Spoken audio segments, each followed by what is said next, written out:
Propaganda is essential to any military campaign.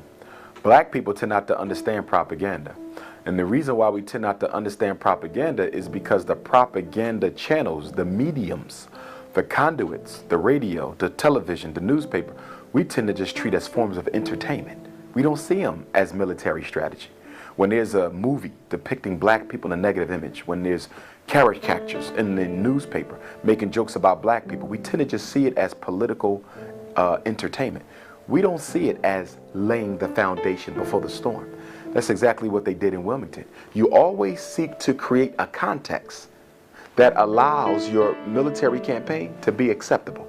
There's always context. You study Adolf Hitler in Nazi Germany.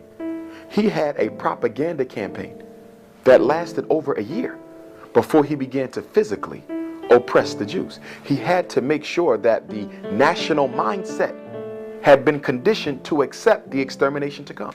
In Wilmington, North Carolina, the same exact thing happened years before Nazi Germany.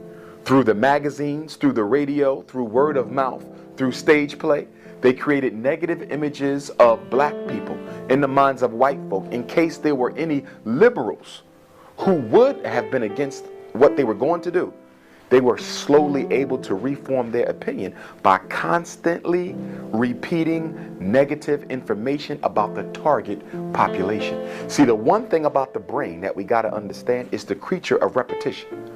Whoever has the most access to the brain rules the brain. It's all about volume, not quality.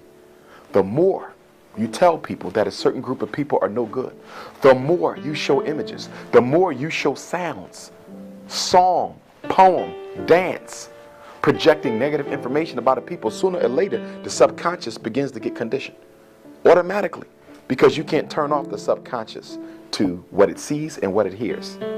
Sound and image, you cannot stop it except to stay away from it. So sound and image are critical to any propaganda campaign because they help lessen the defenses of anyone who may be against what you're trying to do.